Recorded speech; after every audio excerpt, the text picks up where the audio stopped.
Welcome in, salute Knicks Nation. The streets are buzzing. Look who is here, familiar face. We've got the one and only EJ with us tonight on a special live stream as the Knicks resume their season tomorrow uh, against Chicago. And it's been a refreshing break for me personally. I hope you guys, and we're going to hear from EJ in a second, have had a great break. Many blessings. Hope everyone's enjoyed some time with their family or significant others, and we're ready to resume the season. And tonight we're going to talk about our observations so far, the road ahead, some big updates today from practice. Mitchell Robinson, first time practicing full contact as well. We have some injury updates on OG Anunoby, Josh Hart, as well as a reported signing that was shut down by Ian Begley, and we'll talk about some other signings that are now off the board. But the one and only EJ, great to see you, brother. How you doing? Doing well. Shout out to my man CT, Knicks Buzz. It's been a minute. Shout out to the entire Knicks Buzz family, the entire chat. Thank you so much. It's been a minute. It's been a long minute. Maybe I should explain my absence. I always feel like I have to say like there's no beef, there's no drama, there's nothing behind the scenes. CT and I are really cool. For those of you guys who've been wondering why I've been kind of MIA for like the past season and change. So two things happened. Last season, actually last season this March, I lost my mom unfortunately to Alzheimer's. So this was a private battle that we were going through with my family. CT was well aware of this. It's very difficult to see, someone that you love pass away, and to deal with such a horrendous disease. This is actually my first time actually saying this to the Knicks world, to the Knicks Buzz family. But CT knew this, and this is why, like, he was like, "Yo, bro, just do your thing, be with your family." And that brings me to the second piece of news as to why I've been so MIA. Is one of the things that my mom wanted before she passed away was for me to go back to school and to get my doctorate. So I am in school constantly, pursuing my doctorate, and so that's the reason why I've been missing from action. So I've been keeping up with everything that's been happening, but I just want to thank you, CT, so much for being so supportive. Everyone who's been asking me, like, who's been asking CT, "Where's EJ? Where's EJ?" I'm here. Life has been lifing, but I say all that to say I'm also consoled and happy to know that we've been having an amazing season. And so thank you so much to everyone who's been keeping me up in their prayers. So that's been my life the last year almost. But how about you, CT? What's up with you?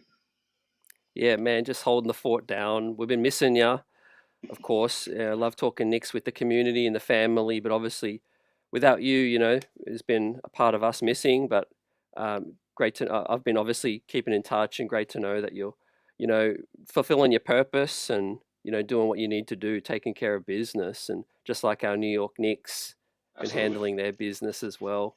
In the chat, sending in their love and definitely encouragement. Great to see you. I know they were excited when I did say that you were going to come on tonight as well. A little break in your schedule where Small what?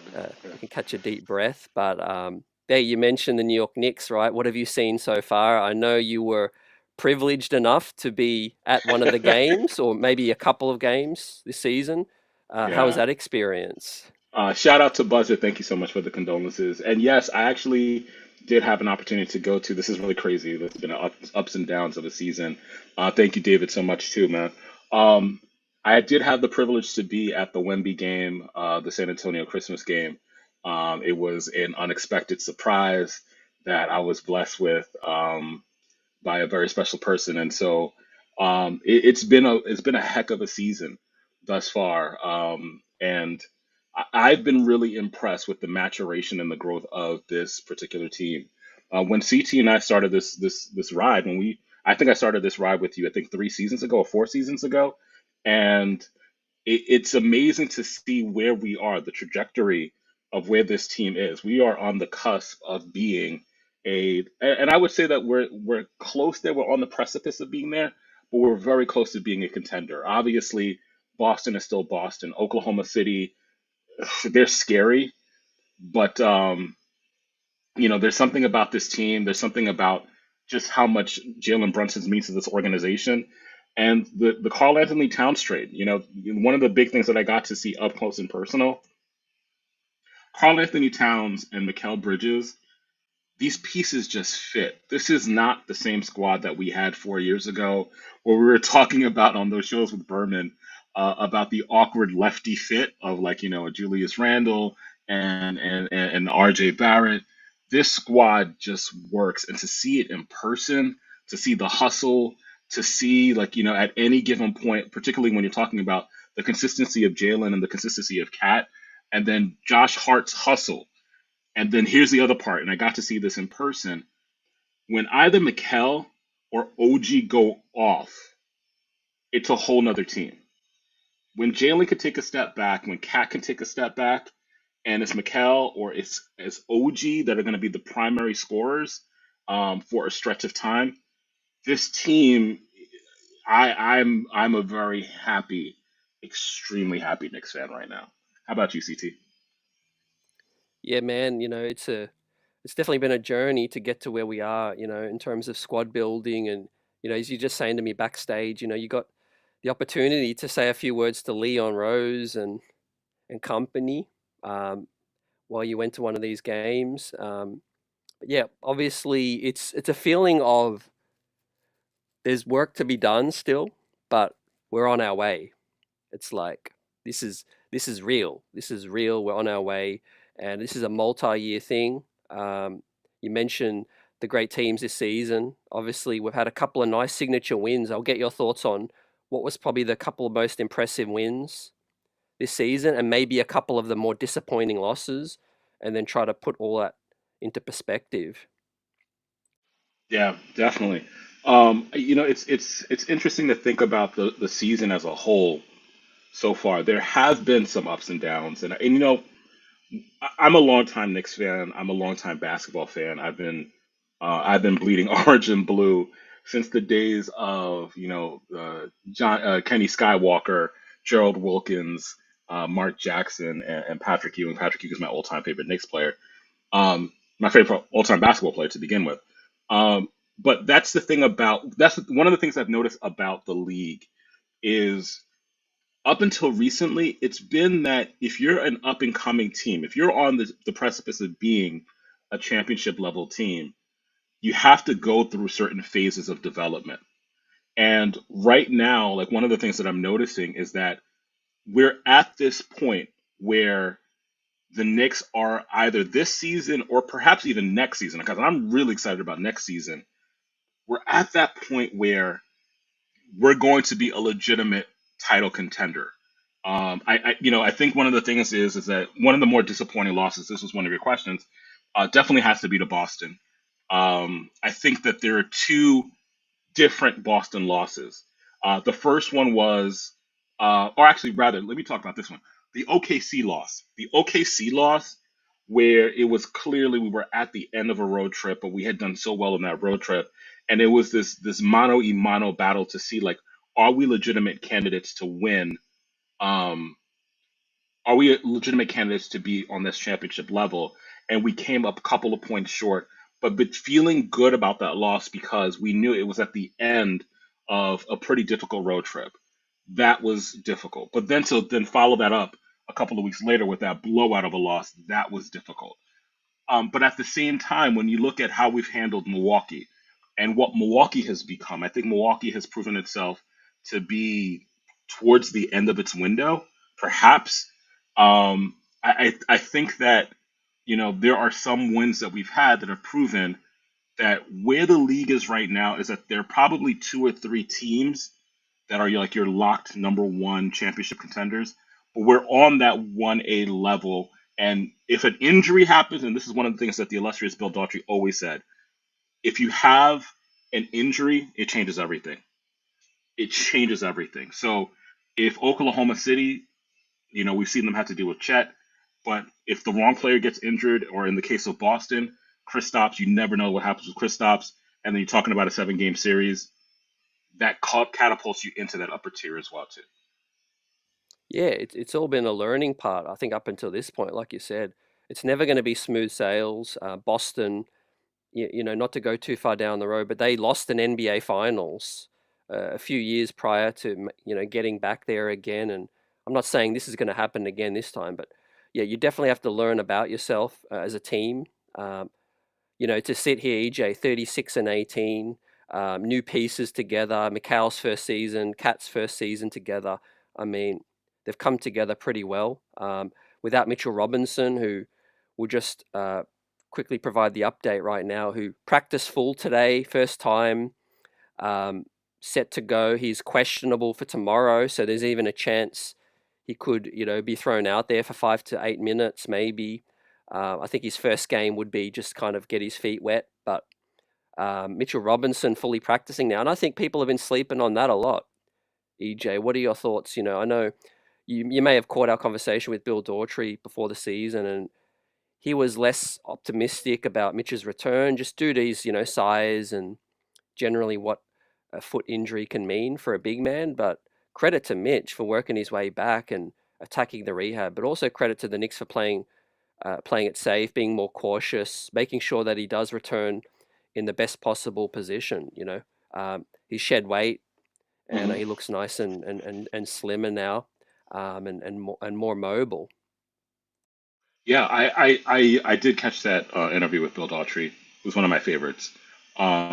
And I do think that Mitchell. It's funny how things played out because we went from losing Hartenstein and us trying to make sense of what would a world look like without Isaiah Hartenstein, knowing that Mitch was still injured. So going from zero centers, legitimate centers, to then the cat trade, which happened out of thin air. And I remember the conversation we had via text, like, "Oh my gosh, what is happening here?" And I wanted to hop on so bad, but I had a paper to do. Um, and then to now, our center rotation might be our Carl Anthony Towns with Mitch as your backup.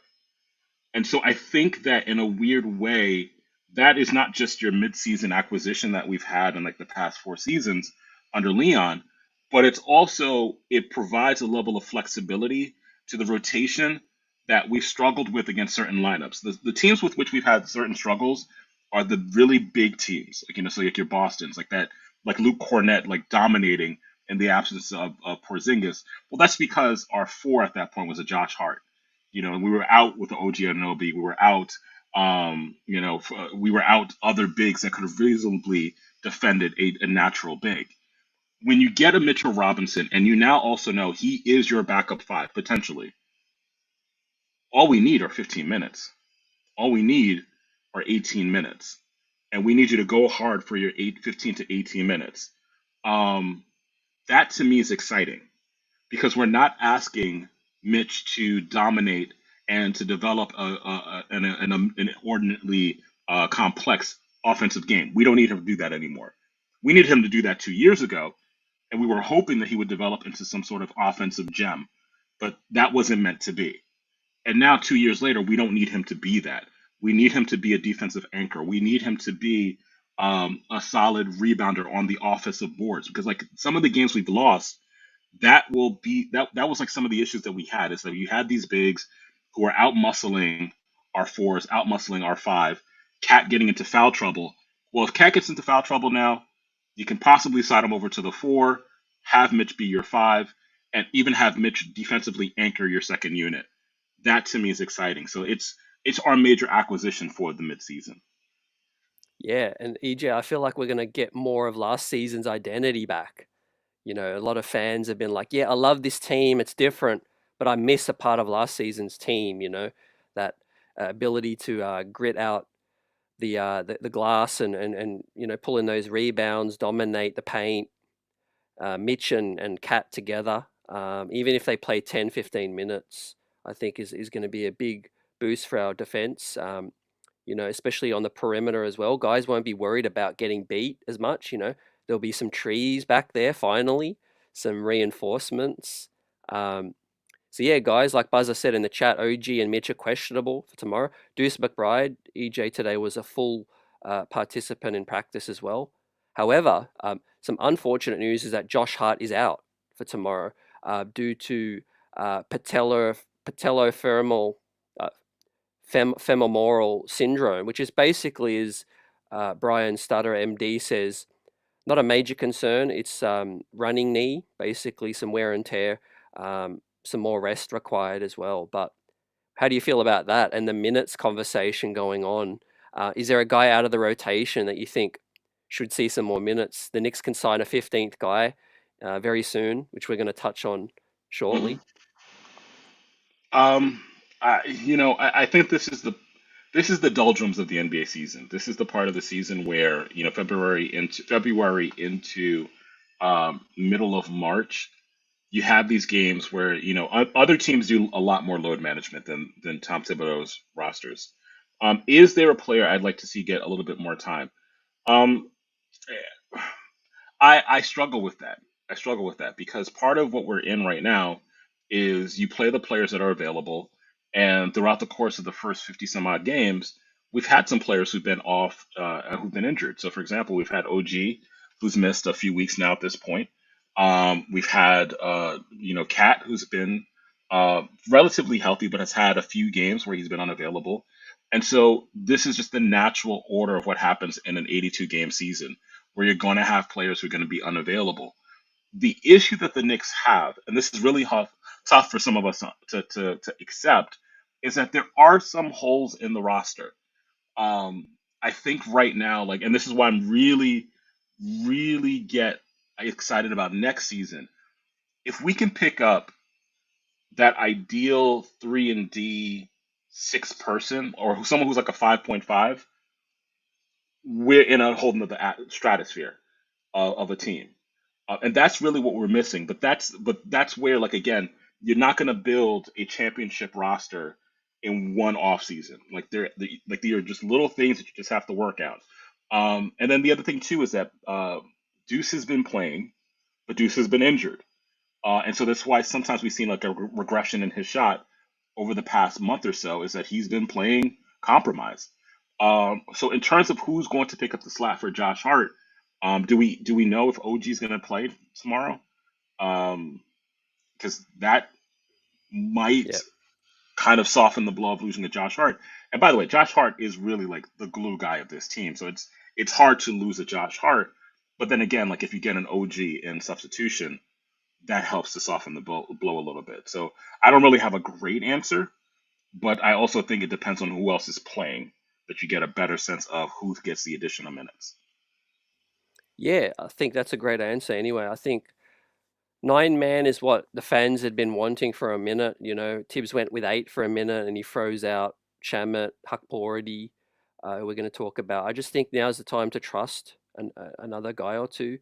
And he started to do that in the second quarter. I think that was key. Try to sneak in those minutes in the second quarter where they're the least consequential. And Hakpordi's been getting those minutes. Shamit seemed to be out and then he's back and giving us some nice minutes. Great point, EJ, about Deuce McBride. I think he is that 5.56 guy right now that has been guarding wings, even in those bad losses to Oklahoma, Boston, like you said. He was a guy that you kind of see like, okay, our defense looked stronger when he was out there guarding the perimeter and those threats out there. But he wasn't hitting shots. But now, those last few games before the break, he started to hit this shot again. And we see the Hmm. NBA leading scorers by zone, EJ. Mikal Bridges dominating there on the right corner, Mm, and OG and Mikal dominating the other corner. This is league wide. So yeah, we are in a yeah, really, really, really good position. yeah. I like the idea of. I was very excited when we got Landry Shamet back. I think that there's something about getting injured right before the season starts. You're always playing catch up, and especially once you're getting involved in a rotation that's being formed at the very beginning of a season, you're always playing catch up. So I think Tom Thibodeau wants to include Landry Shamet a little bit more. It's just that he's still playing. We have to remember, Shamet. This is his first season with the Knicks. Campaign, first season with the Knicks. Cat, first season with the Knicks. OG, first full season with the Knicks. Mikal Bridges, first season with the Knicks. Huck Porty, first. All of these players, like we're talking about players who they are professional, they're amazing, they're great. I love my squad, but there's something about building that cohesion that takes time, particularly for those role players who you if you have players who are injured and you first had this role that was designed for you, but it shifts because of injury, all of a sudden that natural role that you were supposed to play or that role that was being crafted for you, all of a sudden it changes because an OG isn't unavailable or a cat is out. It shifts your preparation. It shifts with whom you're playing. That's another big thing. Instead of getting passes from Deuce, instead of getting rotations with, like a campaign, all of a sudden, if you're a Landry Shamet and you're playing with the starting unit, it's not exactly the same.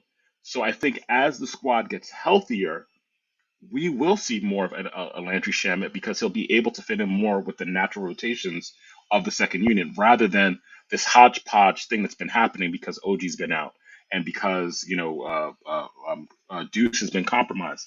So I think once we get closer to March, those rotations will make a lot more sense than what we're seeing right now. And also, let's not forget those minutes, that run that they need together as two distinct units. It won't really be until March that we see it kind of coalesce and come together. So that's why I'm excited for the second half of the season because once Mitch comes along, then the rotations will make a lot more sense. Yeah, and just for those guys like myself that are keen on to seeing these rookies more, and probably you can make a case, EJ, as well, for some of them to see an opportunity. However, what the Knicks are doing is similar to what they did with Deuce. They're seasoning right now. They're marinating Yeah, these guys so that one of or two or three of them can be in the rotation for next yeah, season or the season yeah, after, and that's going to be gravy because the Knicks yeah, have really, I believe the Knicks have really hit on some great talent in this previous draft. We've already seen Huck Porty. We've seen the flashes he can yeah, bring. Ironically, he was the last pick in the draft, and he's the only rookie in the current rotation right yeah. now. So that speaks to Leon Rose, the work the scouts are doing overseas. And I've been fortunate to talk and meet some of them as well. I know how hard they work, guys. The Knicks have the best scouting department in the NBA. I really Can you say believe that that. again, please? Can you say The that Knicks again? have the best scouting department and the largest scouting department in the NBA, right? There's Yeah, 30 or more that I know of, and that's significant. The guys yeah, that don't know, there's over 30 New York Knicks scouts worldwide, Europe, Australia, China, probably everywhere, every corner of the world, Africa, and they're really putting in hard work. These guys are sitting there, their notepad, they're making notes. I was in the gym with some of them when Huck Porty was, at a showcase event last season in the NBL, and look what he's doing now. They're looking for the next guys. And as we get closer to this second apron, if we can get a few guys in the rotation on rookie scale contracts and pick up that big time wing that you yeah, said, yeah, like I mean, a guy just got snapped up. Javonte Green, yeah. top three in perimeter defense, defensive matchups. Cleveland picked him up. That Oh, was a great pickup. oh, So they got DeAndre yeah, Hunter and Javonte Green now. yeah. Chuma Okeke got cut by Philly. He's back to Westchester, so there is a chance the Knicks could sign him. I do think they'll pick up TJ Warren though, a veteran that I think Tibbs is going to lean more towards, if we need a bucket. Um, but Lonnie Walker got picked up as well by Philly. Um, but like those guys, Alex Caruso, Yeah, a guy like Atari Eason, yeah, a Herb Jones, Dyson Daniels, who's got a brother coming into the NBA in 2 more seasons. If we can get a guy like that, EJ, I think that puts us over the top. Now, I not agree. to say we don't have enough this season, but it's going to be a pull uphill. Yeah. I there are a couple of things that you said, and it's been a long time since I've been on, so I have so much to cover. Um, First off, to be at the point where we could say that the Knicks have an incredible, an almost incomparable scouting department, Knicks fans, we're in a great position.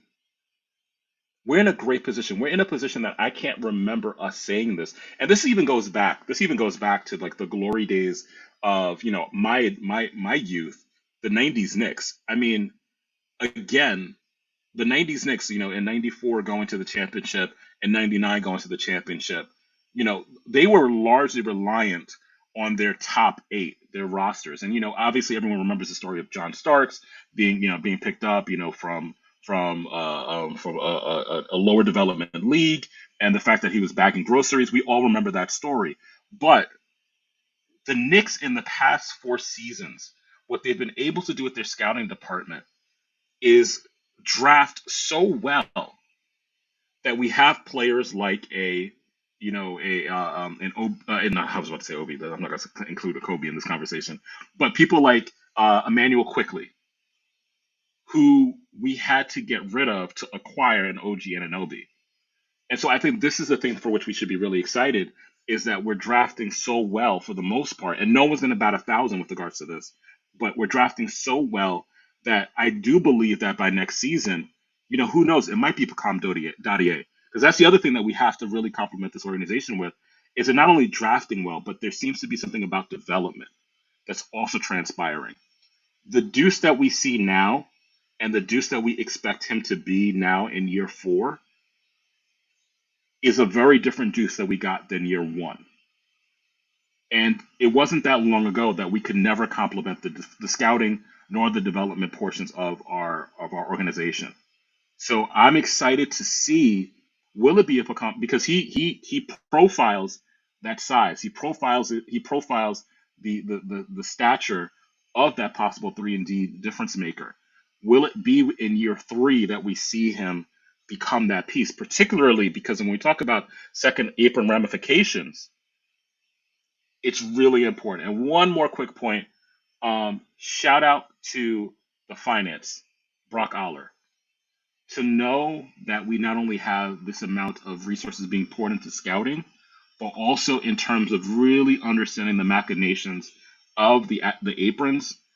This is the best I felt about being a Knicks fan in over 20 years.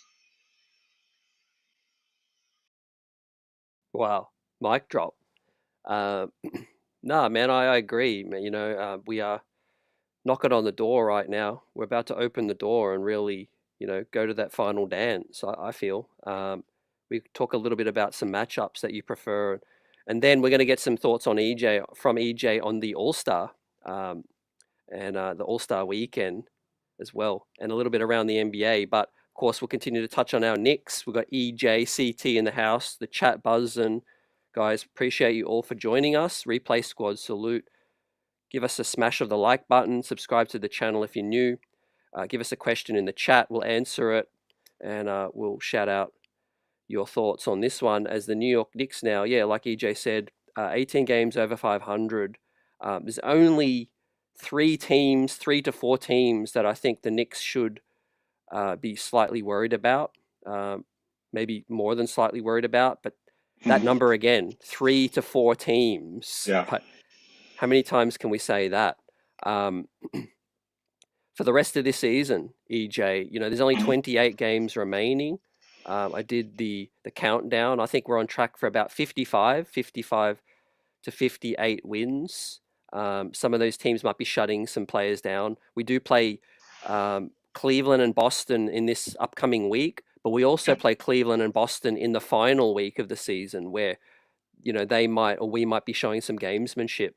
Um, what are your thoughts on the run home just before we get to the playoffs? Well, we know one thing about Coach Thibs. Coach is not the biggest in terms of shutting people down. He's not the biggest in terms of really packing it in. Um, but I also do believe, like, and this is one of the things that I often don't. I'm not a fan of the larger NBA media because I do subscribe to the idea of Knicks for clicks. I do subscribe to the idea of there is a heavy, heavy anti-Knicks bias.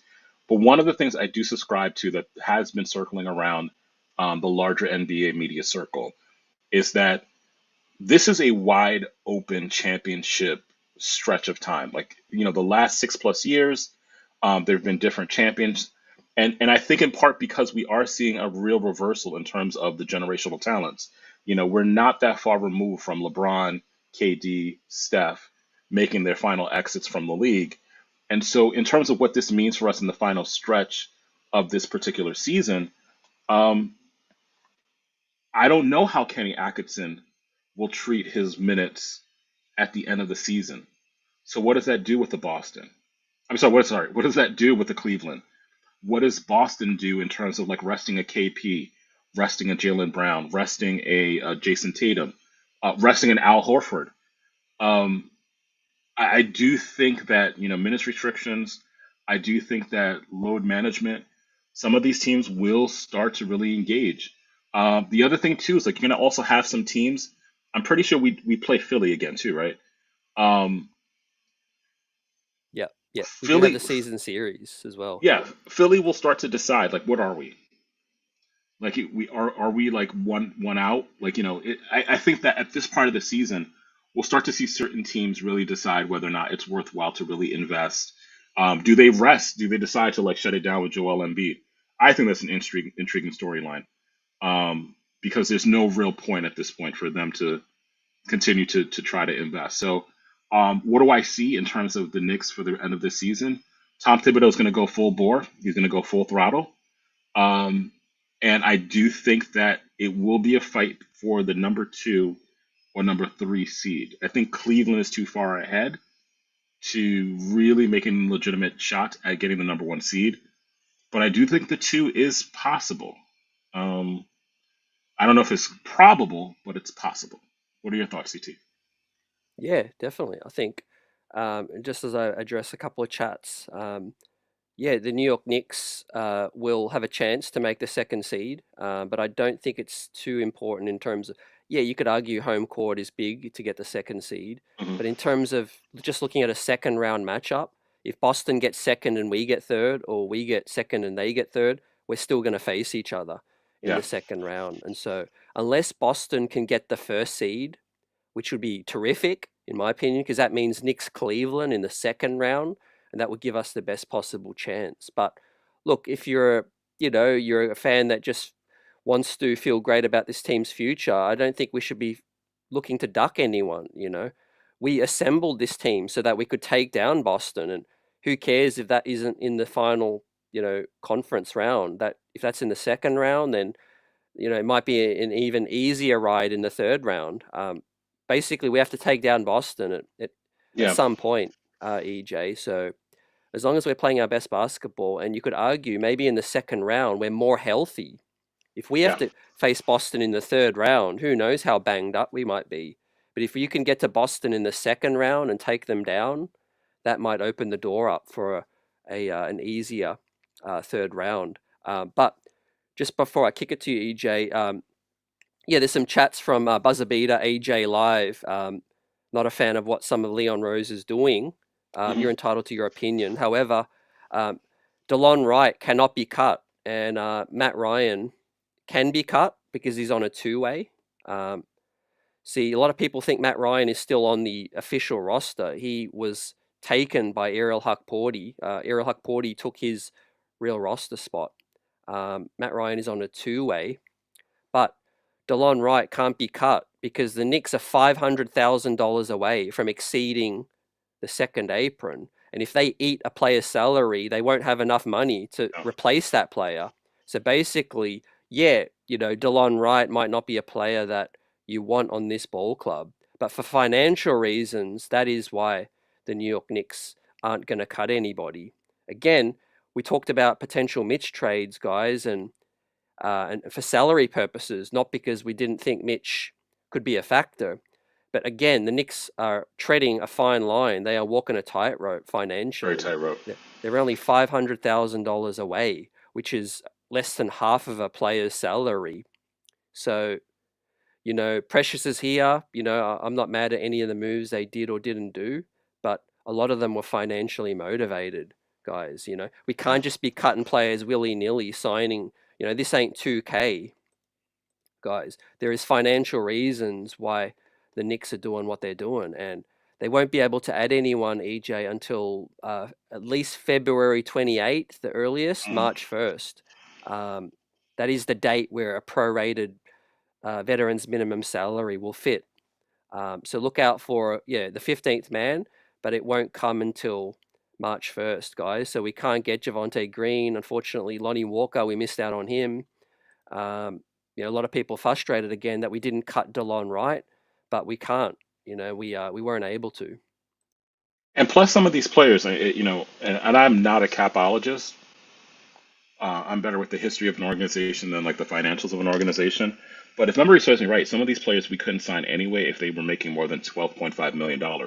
So if their initial contract was above or was at or above 12.5, you can't sign them at a certain point of the cap salary schedule. So I think that the Knicks were incredibly limited in terms of a lot of the players who were being cut or being waived post the trade deadline because they had salaries. The individual players themselves had salaries above 12.5. So that really reduced the pool of quality players that we could have signed or that we can't sign. So yeah, they're just certain players that they're great. They have great names, but because of the salaries they were commanding, we had no shot at signing them because of the salary implications. Plus, what I always try to remind everyone on the chat is we have to see not just this season but multiple seasons. So this second apron has ramifications not just for this season but for possible moves over the course of next season, which I'm sure the front office is already thinking about players that they can package to get to a more ideal roster. And that's the part of this game that's really very complicated. Yeah, and they've got a vision, a plan, and we don't always know what the next move is, EJ. But that's why I trust these guys. They've got a big network. They do their Mhm. research, and they've kept Mitch out for this long, and he is our big trade deadline acquisition. And I Yeah. said this last stream, EJ is one of the best pickups outside of Luka Doncic in terms of Oh, fully healthy Mitch. I mean, if let's say Mitch wasn't never a Nick and Dallas was just getting, or let's say Cleveland was just getting a Mitchell Robinson back at the deadline, you'd be opening your eyes and saying, man, they got stronger now. yeah. Well, that's the way teams are looking at the New York Knicks now. Mitchell Robinson is a starting center when he's healthy and a defensive player of the year type candidate. And if he can come in and be healthy and give us, 15, 20 minutes, that's a big time impact. Uh, where I was a Yeah. little underwhelmed, like I said, DeLon Wright's a player they can't cut now for financial reasons, but where I could see some, maybe an area where they could have done something, which is trade Jericho Sims for, a player of a bigger need. But what are your thoughts on the whole Jericho trade deadline? I think Jericho, the market determined what Jericho was going to get. Um, Jericho isn't who's the center from Charlotte, Mark Williams. Um, Not the same in terms of like upside. So I don't know if there was more that we could have gotten for Jericho. Um, I think that's the concern is that like what really was Jericho's trade market. Um, And actually, truth be told, like one of the things I'm learning in class is that in my program is that the people who are doing the dealing, so like when you're trading away a Jericho Sims, is because you know something about him that the people buying a Jericho Sims don't know yet. So was it that unlike a Deuce, they had seen the ceiling for a Jericho Sims and they were like, we're gonna sell him at whatever cost at this point because we just pretty much know that there's not much that we're going to get from him aside from what he's giving us. No real evolution in his offensive game. Truth be told, there were times I was kind of frustrated with his motor.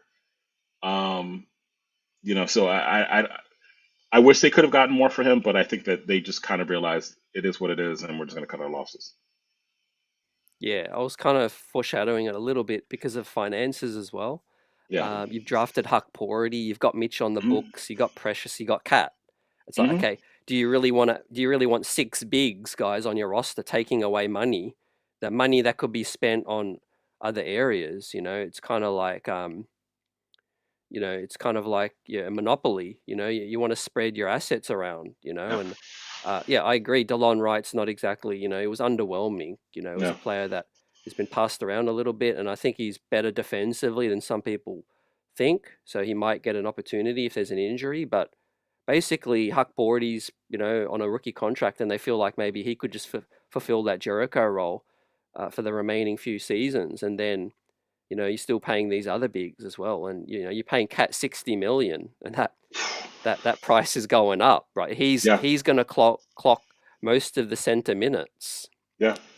and I see, yeah, a lot of fans of Moses Brown. I see you in the chat, guys. I like Moses Brown, and yeah, it was a good pickup by um, someone picked him up out west. Um, Dallas, actually, Dallas again, who were they were in talks for Jericho, by the way. But yeah, I think you can't have every player. There's going to be a lot of good players out there find other homes because, the league, quite frankly, EJ needs expansion. Uh, you know, Dennis Smith Jr. has left Real Madrid and wants a home now. Lonnie Lonnie Walker has just come back from Europe because he couldn't get a roster spot.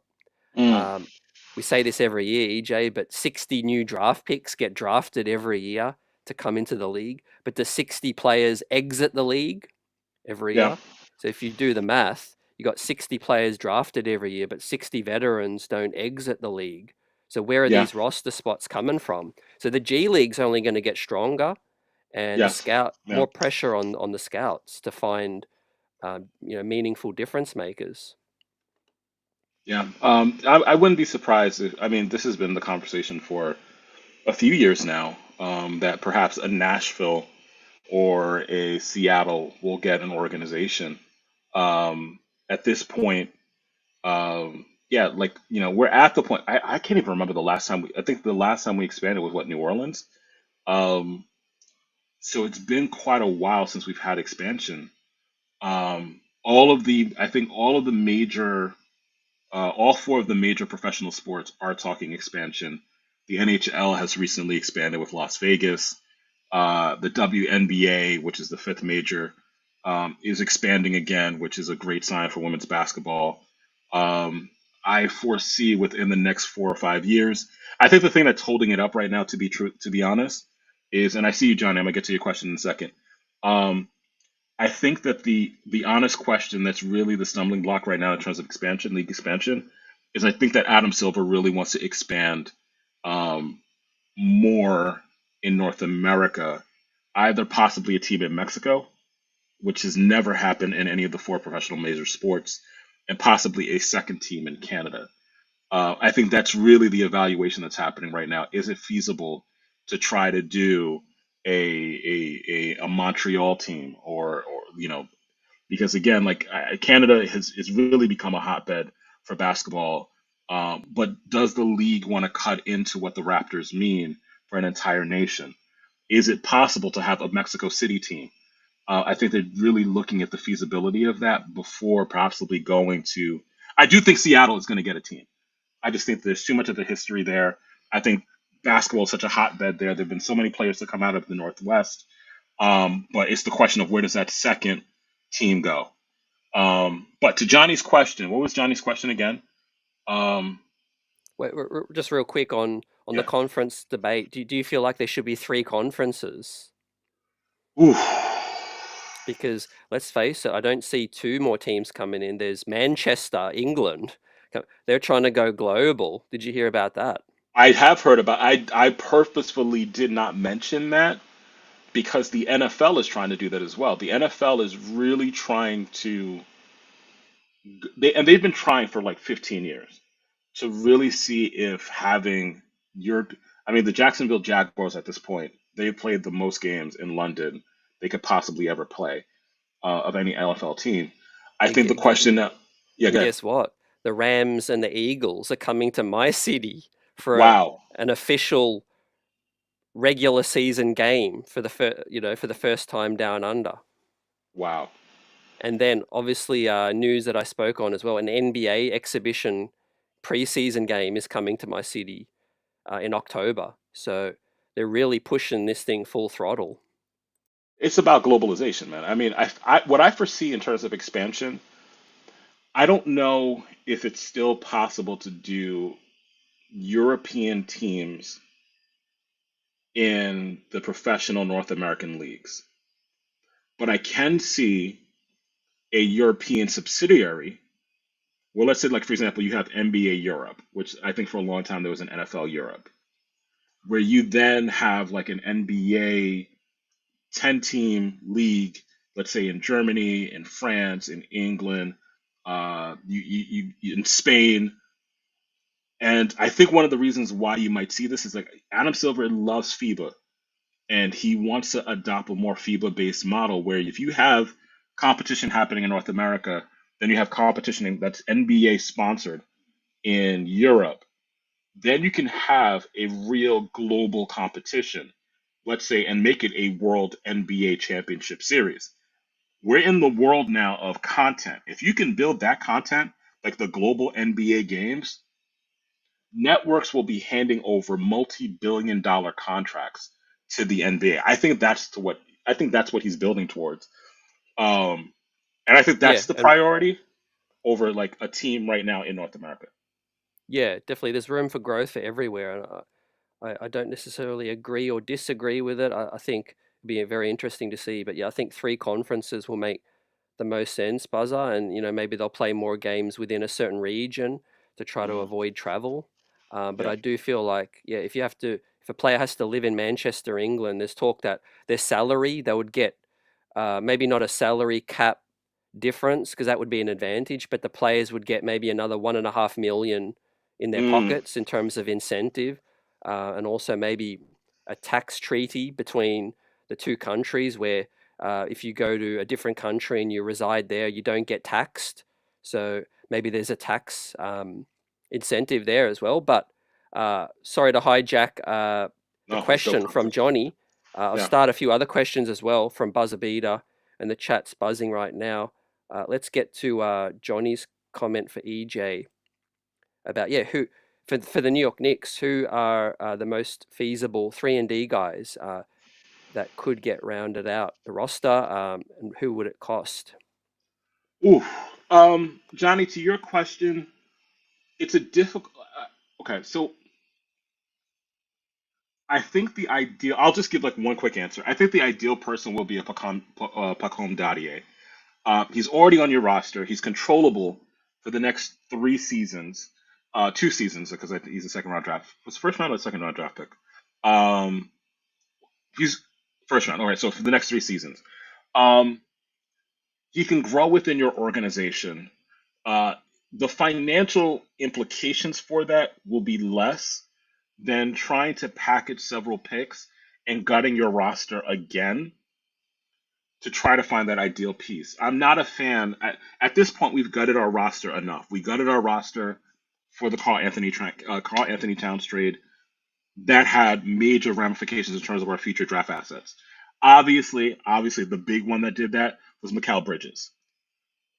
That one, I love the trade, but that had an inordinate amount of impact in terms of what we can do for future deals. At this point, we're looking really to draft or to grow someone in house. I think the person that we have in house that we have to see more of a sample size will be Dadier. Um, I think that he's the one that most naturally fits that idea of being that person who can grow into the position. And again, I have to compliment the scouting department as well as the training department and development department because he possibly could be it. Yeah, to Johnny's question, which is feasible, which I love. What is realistic? What's feasible? The New York Knicks will get more draft picks that they can trade as each passing cycle goes by. That's key to look out for. Pick swaps. We have the New York Hmm. Knicks are stacking European assets now. We've Yeah. got Hugo Besson, we have James Nagy, and we have Rokas Jokibayidis as well. So we're collecting, we're in the asset collection business as well, still, Yeah. as Brock Aller continues to weave his magic. And I guess like whether Pacome Dardier, and that's a great shout, EJ, whether he becomes a big time player for us or he looks solid enough with us where we trade him like we did with Emmanuel Quickly and RJ Barrett somewhere down the line to get that next established kind of player. Hmm. It could be either or. You know, I think we're seeing guys, the loyalty. We could do a whole episode on loyalty between players, ownership. I mean, I haven't even got your thoughts on the whole Luca thing, Yeah, but yeah. we'll quickly get to the next question, which is Buzzer Beater says logistics. How would it work with Manchester? Like I said, I think they would be based out in a region and there'll be less travel. Yeah. And then ideally, London, England, Manchester is kind of a little bit of a hub. Um, Maybe less games. I would welcome that in terms of, they have a few days break between the travel. But yeah, they would have to incentivize with more salary. Um, You would but also have to, yeah, go ahead, sorry. the whole Manchester City soccer team is kind of the globalization of that. They're trying to basically compete or get a slice of the pie. And we haven't even mentioned Saudi Arabia. Like Oh, once yeah. they start throwing like serious money, like they are in And soccer, golf, and like golf. yeah, golf, great shout. I mean, they could say, look, Jalen Brunson, 200 million a season. Like Yeah, you know, I don't want to ask you the question, but if you're Jalen Brunson and it's like 200 million a season, say what you want about loyalty and accolades and legacy. You've got a serious decision to make, right? yeah. I do think that that's a conversation we could even possibly have during the off season. Because the Saudis have been investing heavily in sports. It's interesting though, they've largely focused on individual sports, like sports where, like for example, in golf, it's one person. Um, I wonder if they would be inclined to sponsor a team-based sports where you're talking about a dozen contracts from one organization as opposed to like one singular talent.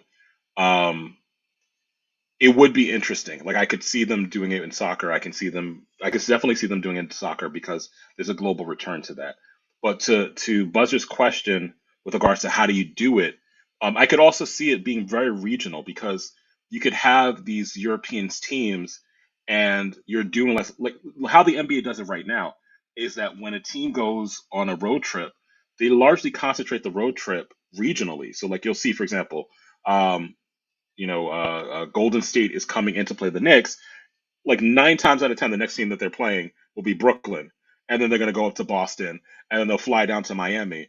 I could see the next leg of that then being heading over to Manchester and that sort of rotation where the games become more regionally based for a period of time, which would be a whole realignment of the league because now you have to like really ensure that there's a balance in terms of competition so that Manchester doesn't get or London doesn't get a unfair advantage because you're getting teams that are weary 8 games into a road trip that's now lasted 3 weeks. So it's fascinating conversation. It's why I think personally there'll be like the continued NBA, but there'll be an ENBA, like a European NBA, or a WBA, a World Basketball Association, and then you have this mega finals competition um, at some point during the summer, or yeah, at some point during the summer. Yeah. Just to quickly add on this topic before we move to the next one, Mhm. my thoughts are that they've always been underutilizing the G League. I Yes. think, and I know finances are going to play a big part, but TV rights deals, but they could have made the G League like a basically, I know it kind of is to a degree, but more of a serious like second division, Hmm. kind of like baseball, Yeah. more specifically with soccer, with the top, they call it the top flight, and then there's the second division.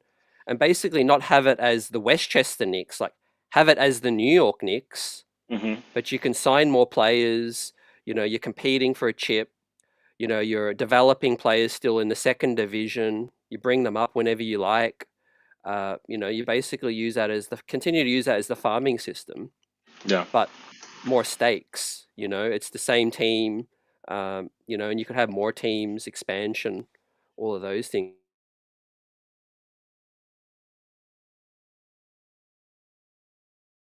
Hawks out of the league, down to the second division, and then the Seattle Jets come up.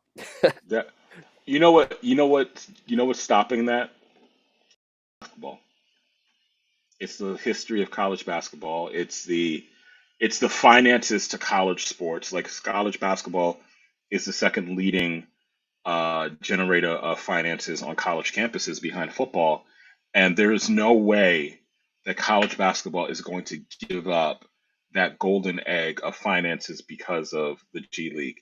And so that the G League kind of it's in limbo because of the role that college basketball plays. But at some point, something's going to happen. It's going to break. It's going to break as more and more kids decide they're not going to use the college basketball model and they're going to try the international route or they'll try the G League instead. Yeah, definitely. Uh, just before we move on from the Knicks and get your thoughts on the All Star weekend, um, last major bit of news today, which was basically a report from unconfirmed reports from various outlets about the New York Knicks potentially signing Chris Duarte. But Knicks Twitter did their investigating, tagged all the Knicks beat, and apparently Ian Begley says that it hasn't happened at the moment. For those asking, Duarte has not signed with the New York Knicks. So, yeah, we wait to see. I do think TJ Warren is going to be that final guy, just because I Mm, think there's been a lot of signs out there to suggest that, it's something that the Knicks would do. Tibbs was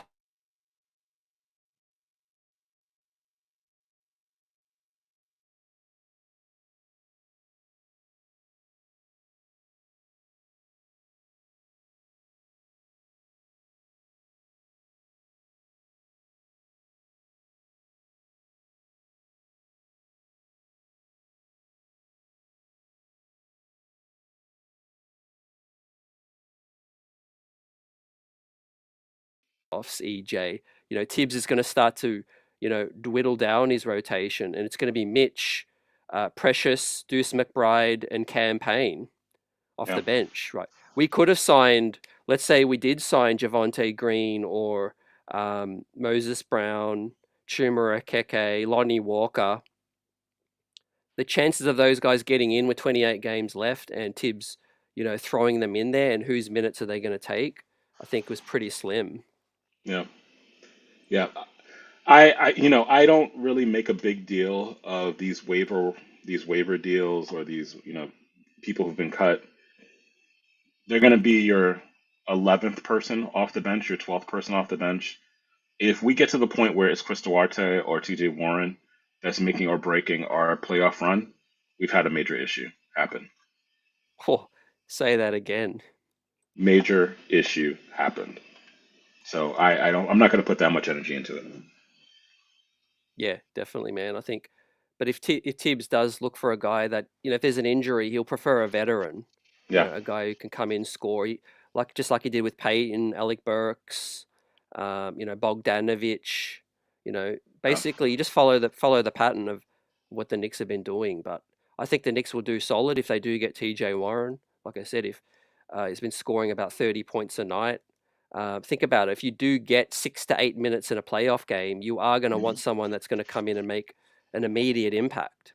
They're not yeah, going to come in and play 18 minutes yeah, or 20 minutes. What would that do to Deuce McBride and Campaign? And those guys have been putting in the work all season long. You know, that's just going to, throw things up in the air. So, yeah, All Star Weekend went by, EJ. Uh, what were your thoughts on the whole thing? A lot of changes to the format, the dunk contest, 3-point contest. I mean, what a state it's in right now. I wish we had another hour to discuss this, and I'm just going to make this proposal on air. When we're off season, definitely going to come back, and we have to have a conversation about All Star Weekend. Here's my quick 2 cents on the All Star Weekend. It's an All Star Weekend. We got to stop complaining. It's an issue that affects every single professional organization, professional league. Um, Baseball has tinkered with its All Star game. The NHL has tinkered with its All Star games. Um, NFL, the NFL no longer has a Pro Bowl. It plays flag football because it realized, yo, we can't have these guys who are making multi-million dollar contracts playing an extra game that is really just for the fans and for the media companies because we want to give them content. We have to calm down. We have to just simply calm down. When I grew up as a kid, um, I used to love the All Star game because you never saw these guys play together. You never saw Magic play with Bird, and they were never going to do them. We were never going to do that because of the way they viewed the league. Magic was never going to play with Bird. Bird was never going to play with Magic. Jordan was never going to play with Magic, nor was he ever going to play with Bird. The only time you were going to see Jordan and Ewing play together was the All Star game and the 1992 with the Dream Team, and back in the day when they were college stars. So I think part of it is that we have to kind of realize the way we used to see All Star games, especially if you're an older head like myself now. I can't believe I'm an old head. The world has changed. Now, I don't mind that they tinker with it. So I just saw Dirty Dancer say maybe half court games. I don't mind that. I actually kind of like what they're doing in the Unrivaled League where they're going one on one. To me, that would be dope. Like game to seven, and I get to see the top 25 players really instead of like all the stuff we see with Bleacher Report or ESPN. Like say who are the top 50 players? Show me it. Play a game to 11 and now we can really do it. But that's my 2 cents on the All Star game. And one more thing, really quickly. One more thing, really quickly. The dunk contest. If we're mad at the dunk contest, there's one person you have to blame: LeBron. It's LeBron's fault because he Just blame became LeBron. no, seriously, he became the standard bearer for the superstar who decides I'm too aware of my brand to possibly fail during a dunk contest. Jordan did it. Vince Carter did it. And Vince Carter is not LeBron. But when Jordan did it, he set the model of this is what you do as the premier athlete of this league. Once LeBron passed on the dunk contest, it gave permission to the next generation of superstars to say, if LeBron's not doing it, why do I have to do it? And that's been the past 15 years. LeBron has been the standard bearer for the NBA for the past 15 years. So you went 15 years without the best, like, and here's the other thing too, and this is why I really wanted to talk about the dunk contest as well. The other players who possibly are the standard bearers for the league, you don't want to see in a dunk contest. I don't want to see KD in a dunk contest. KD is a phenomenal hooper, but he's not who I think of as the preeminent dunker. Steph Curry, a phenomenal player, but he's already done his role because he's not a dunker. He's already participated in the 3 point contest. It's been LeBron that created a generation of players too afraid of failing on social media and having that those failures repeated on social media. They've been conditioned to not want to fail publicly.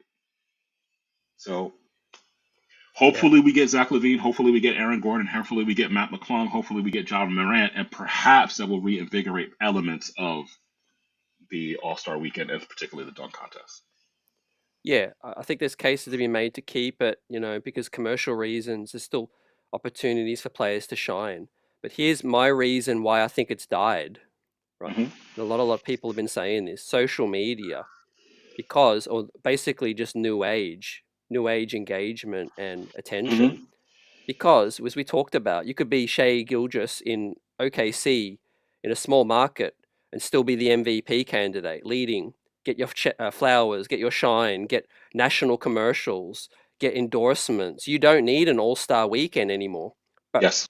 let's not forget when Bird, Magic, Jordan, Shaq was shining at All Star Weekend, there was no internet for a lot of that time. There was no There you social go. media. There you go. That was the weekend where the league came together and it was on There you go. TV, and that's the only time you could see everyone get their shine. But now it's literally you just pick up your phone. And players don't need that anymore, like you said, unless you wave billions of dollars, which is why Saudi Arabia, what Saudi Arabia would have to do. I wouldn't be surprised if Saudi Arabia cut NBA a deal and say, "Hey, we'll pay you $3 billion, and you bring us 10 games a season to Saudi, and you bring us the All-Star weekend, and Hmm. all that money goes disperses among the players. You watch how giddy they'll all be, because You, they need more incentives because they're getting what they need already. They're getting yeah. $60 million contracts, and they don't want to get hurt. Everything you just said. By the way, anyone who's on social media, when you clip this, please cite Nick's Buzz, because this is a position I've not heard people say. The one argument I've not heard you articulate, and that was going to be the other point I was going to say, is the big difference between the All Star game in the 1980s for all the leagues and the All Star games now is now I can see any single game I want to see. I can see any player I want to see in any game that's being televised. In the 1980s, you were lucky to see, Patrick Ewing on national TV 5 times a season. You were very listen when Patrick Ewing played on NBC when the Knicks in the 90s. It was like a holiday for me because my family couldn't afford cable. But now, like we can literally see Shea and we can see LeBron, we can see Steph, we can see Joker, we can see all these players play every single game because the game has become globalized and the internet has created this revolution. So I think the expectations that we once had, particularly for fans of a certain age, like if you're my age, we have to be okay with the evolution of these all-star games, and that these leagues are still trying to figure out what do we do with this thing that's a vestige of something that existed 50 years ago. It can't serve the same function anymore. Yeah, most definitely. Everything has to evolve. The games evolve, the players' games have evolved, but All Star Weekend hasn't evolved, EJ. And Yeah, just real quick, I'll give you my one solution to maybe yeah. fix it. And this would be my suggestion to the NBA, and something that I think they've missed the boat on a little bit with combining a week off into the season, right? Middle of the season, combining the in season tournament together with the trade Mm. deadline, and you could combine Oh, now All-Star weekend and yeah, throw it all together and yeah. make it bigger than it could possibly be with three events in one. And it Oh my gives God. everyone else a break. Because I did like the trade deadline being moved before the All-Star weekend, because players could then, sort their lives out, get to their families, move, logistics and all of that.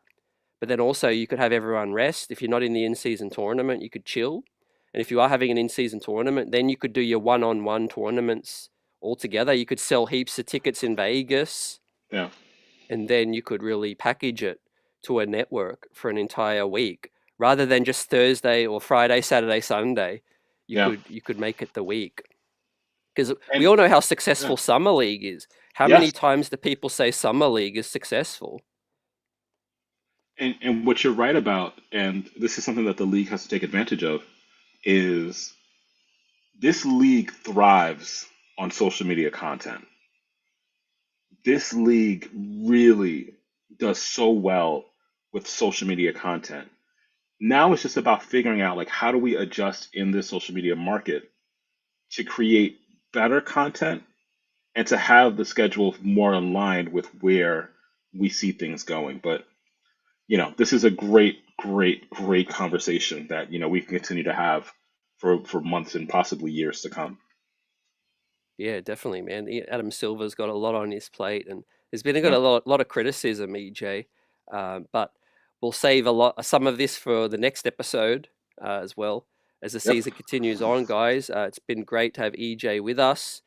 Check us out. Rewind if you just joined us. Obviously, we got EJ back today. He explained why. He's been away for a little while, but we've got the rest of the season to roll, playoffs. I'm buzzing, and I can't wait to see what happens with the New York Knicks for the rest of this season. It's going to be huge as we get to the playoffs, just 28 games from now. EJ, any final thoughts before we wrap up tonight? absolutely. Shout out to the entire Knicks Buzz family. Thank you so much for all the love. I saw all the comments giving me support. Thank you so much. It really means a lot. Please know that I miss being here after, weekly. I miss it. It's just that now I'm in another phase of my life, and I thank you all guys for your support, and please support this channel. CT works tirelessly to give you guys the best content possible in a world of 7,432 different Knicks channels. I can assure you this one is one of the most serious, one of the best produced channels out there. We don't do clickbait. You heard that right. We don't do clickbait. That was shots, intentional. We do what's real and what's authentic. So thank you so much for supporting us. Thank you so much for supporting me, for all the shout outs, for all of the condolences and the care. Thank you so much. My boy CT, thank you so much for rocking with me. Thank you for having me on the program today. I'm looking forward to the next one. I will be back. I will be back. I will be back. And just love. Smash that like button. Smash the subscribe button. I'm just shooting in the air, just like Hamilton. Just not gonna throw away my shot. Um, but please smash that like button, that subscribe button, and just share this with someone who you know is a big Knicks fan. We just thank you guys so much. All right. So CT, back to you, man. Yeah, man, I appreciate it, EJ. Great to talk with you as always. And yeah, we'll have you back anytime, of course. Yeah. New York Knicks got us buzzing. Just to quickly wrap up, yeah, the Josh Hart update from Cheesy Soul Cakes in the chat. Uh, According to some doctors, it's nothing serious. It's just something that's going to be managed. Wear and tear, day to day, soreness, that kind of thing. Every injury has a medical term nowadays, but it's basically just um, knee soreness. Essentially, it's pain that arises from a poor load balance between the knees, and the knee joint being behind the kneecap. It's very common, treated with physiotherapy and sometimes taping and bracing. So yeah, we'll see. Obviously, as we spoke about tonight, Duarte, Shamit's going to get some minutes. Let's hope Tibbs continues with the 9 man. Once we get to the playoffs, it might go to an 8, but I think if he sticks to the 9 man, we'll be okay. If Deuce can stay healthy, Cameron Payne giving us some big time minutes as well. But to everyone in the chat, like EJ said, man, I appreciate you guys, real kings with us in the building. We had some new faces, some returning faces tonight. Appreciate you guys. Let us know in the comment section your thoughts on this Knicks season and break coming up. Break that's just passed and the season coming up now. New York Knicks, orange and blue skies. Peace, everyone. And we'll see you tomorrow night, post game.